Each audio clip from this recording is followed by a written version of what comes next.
Guys, மாங்காய் கத்திரிக்காய் நெத்திலி கருவாடு குழம்பு வந்து செய்கிறோம். ஸோ குழம்பு செய்யறதுக்கு மண் சட்டி தான். நெத்திலி கருவாடுக்கு மண் சட்டி குழம்பு செய்யறதுக்கு நான் வந்து சட்டி ஹீட் ஆகிடுச்சு. ஆயில் வந்து சேர்த்துக்கிறேன். ஆயில் வந்து கொஞ்சம் கூட தான் இருக்கணும், ஏன்னா கருவாட்டு குழம்புக்குலாம் ஆயில் கொஞ்சம் எண்ணெய் மிதக்க இருக்கணும். ஸோ அதனால் ஆயில் வந்து கம்மி பண்ணி சாப்பிட்றவங்க நீங்கள் கம்மி பண்ணிக்கோங்க. ஸோ வந்து உங்களோட விருப்பம் தான். இப்போ வந்து பார்த்தீங்கன்னா கொஞ்சம் வெந்தயம் சேர்க்கலாம். ஆனால் நான் இன்றைக்கி வந்து பார்த்தீங்கன்னா வெந்தயம் சேர்க்க போகிறதில்ல, கடுகு மட்டும் சேர்த்துக்கிறேன். கடுகு கொஞ்சமாக வந்து சோம்பு கருவாட்டு குழம்பு சேர்க்கலாமானா சேர்க்கலாம், நல்லாயிருக்கும். ஸோ சேர்த்து பாருங்கள். ஸோ அதுக்கப்புறம் வந்து பார்த்திங்கன்னா பூண்டு வந்து வச்சுருக்கேன். பூண்டு வந்து ஒரு 10 பல்லு பூண்டு வந்து உரித்து வச்சுருக்கேன். ஸோ உரித்து வச்சுருக்கிற பூண்டை வந்து அப்படியே சேர்த்துக்கலாம். உரித்து வச்சுருக்கிற பூண்டு. ஸோ ஹை ஃப்ளேம் பண்ணியாச்சு. ஹை ஃப்ளேம் பண்ணிவிட்டு ஆனியன் பொடிசாக கட் பண்ணது,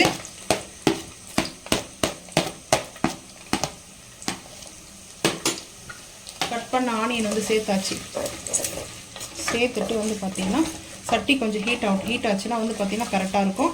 ஸோ இந்த டைமில் வந்து பார்த்திங்கன்னா கருவேப்பிலை வந்து சேர்த்துக்கலாம். கருவேப்பிலை வந்து சேர்த்துக்கிறேன் கொஞ்சமாக. இதெல்லாம் கொஞ்சம் ஹீட் ஆனதுக்கப்புறம் பார்த்துக்கலாம். வதங்கிட்டு இருக்குது. கல்லுப்பு வந்து சேர்த்துக்கிறேன், தேவையான அளவுக்கு சேர்த்தாச்சு. இப்போ வந்து பார்த்திங்கன்னா இஞ்சி பூண்டு பேஸ்ட்டு நான் வந்து கொஞ்சமாக சேர்ப்பேன். பூண்டு வந்து சேர்த்துக்கிறோம். ஒரு 10 பல்லு பூண்டு போட்டிருக்கேன். இருந்தாலும் வந்து பார்த்திங்கன்னா கொஞ்சம் இஞ்சி பூண்டு பேஸ்ட் வந்து சேர்க்க போகிறேன். ஒரு 1/4 டீஸ்பூன் சேர்த்தாச்சு. பச்சை வாசனை போகிறதுக்கு வதங்கட்டும். நல்லா வதங்கட்ட பார்த்துக்கலாம்.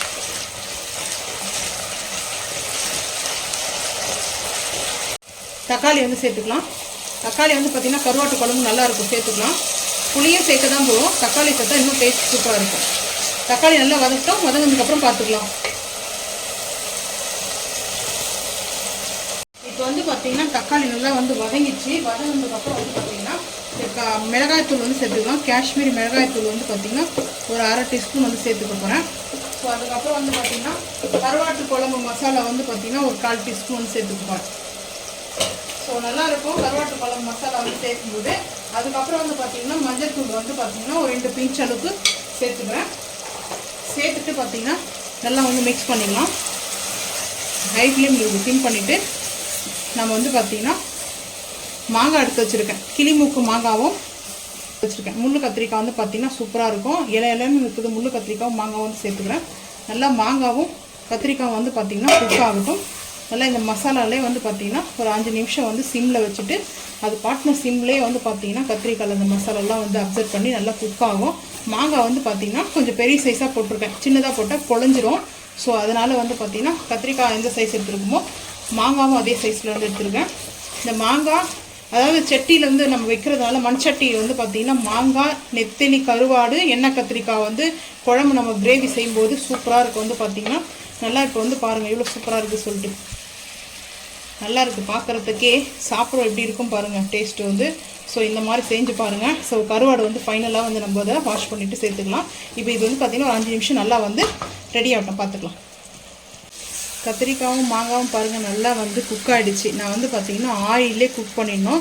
நம்ம புளி கரைசல் வந்து சேர்த்தோம்னா அதுக்கப்புறம் வந்து பார்த்திங்கன்னா அவ்வளோ சீக்கிரத்தில் குக் ஆகாது. ஸோ வந்து பார்த்திங்கன்னா நல்லா எண்ணெய் கொஞ்சம் கூட சேர்த்தோம் இல்லையா, ஸோ அதனால தான் நம்மளுக்கு இந்த மாதிரி குக் ஆகிருக்குது. ஸோ இப்போ வந்து புளி கரைச்சலை வந்து சேர்த்துக்கிறேன். நான் வந்து பார்த்திங்கன்னா ஃபில்டர் பண்ணி தான் எடுத்து வச்சுருக்கேன்.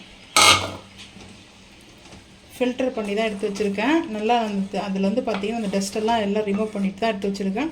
இப்போ நல்லா இது கொதிக்கட்டும்.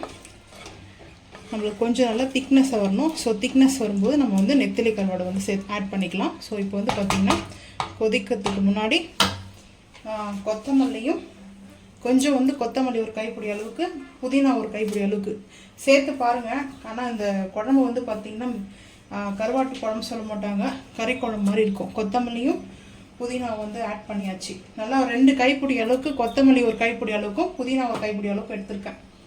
ஸோ வந்து பார்த்திங்கன்னா இந்த மார்னிங்லேருந்து சாப்பிடல, லஞ்ச் ஆகிடுச்சு டைம் வந்து பார்த்திங்கன்னா. ஸோ அதனால் கொஞ்சம் டல்லாக இருக்கும் வாய்ஸு.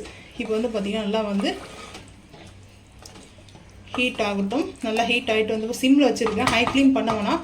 ஒரு 10 நிமிஷம் சிம்மில் வந்து பார்த்திங்கன்னா சூப்பராக ரெடி ஆகிடும். அதுக்கப்புறம் வந்து பார்த்துக்கலாம் வாங்க. நான் வந்து பார்த்தீங்கன்னா நெத்திலி கருவாடு வந்து பார்த்தீங்கன்னா நல்லா வாஷ் பண்ணிவிட்டு ஃபைனலாக ஒரு லெமனை வந்து கட் பண்ணி அந்த ஜூஸ் மட்டும் வந்து பார்த்தீங்கன்னா இது மேலே வந்து அப்படியே வந்து புளிஞ்சு எடுத்து வச்சுருக்கேன். இது வந்து பார்த்தீங்கன்னா அந்த ஜூஸை வந்து ரிமூவ் பண்ணியாச்சு. ஏன்னா லெமன் போட்டதுக்கப்புறம் கருவாடு வந்து பார்த்தீங்கன்னா உடையாது. ஸோ அது அப்படியே இருக்கும். 2 டேஸ்னால் கூட நம்ம கருவாட்டு குழம்பு நல்லாயிருக்கும். ஸோ இப்போ வந்து பாருங்கள் கருவாட்டு குழம்பு வந்து ரெடியாக இருக்குது. இந்த கருவாடு வந்து ஃபைனலாக சேர்த்துக்கலாம். கம்மியாக பார்த்து சேர்த்துக்குங்க.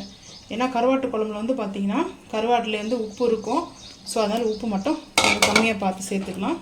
அப்புறம் மாதிரி நெத்திலி கருவாடு குழம்பு வந்து ரெடி ஆகிடுச்சு. ஸோ ஒரு 2 நிமிஷம் வந்து நல்லா கொஞ்சம் கொதிக்கட்டும். இந்த 2 நிமிஷம் நல்லா கொஞ்சம் அந்த கருவாட்டில் வந்து அந்த புளிப்பெல்லாம் வந்து அப்சர்ட் ஆகட்டும். ஸோ அதுக்கப்புறம் பார்த்துக்கலாம். ஹை ஃப்ளேமில் வச்சுருக்கேன். கருவாட்டு குழம்பு ரெடி. ஸோ மண் சட்டி வந்து பார்த்தீங்கன்னா மாங்காய் கத்திரிக்காய் போட்ட நெத்திலி கருவாடு கிரேவி ரெடி. சூப்பராக இருக்கும். குழம்புன்னு சொல்லலாம், கிரேவின்னு சொல்லலாம். கருவாட்டு குழம்பு சூப்பராக இருக்கும். நீங்களும் இதே மாதிரி வந்து செஞ்சு சாப்பிட்டு மறக்காமல் வந்து கமெண்ட் பண்ணுங்கள். ஸோ ரொம்ப ரொம்ப சூப்பராக இருக்கும். உங்களுக்கு இந்த வீடியோ பிடிச்சிச்சின்னா மறக்காம சேனல் வந்து சப்ஸ்கிரைப் பண்ணுங்கள். தேங்க்யூ.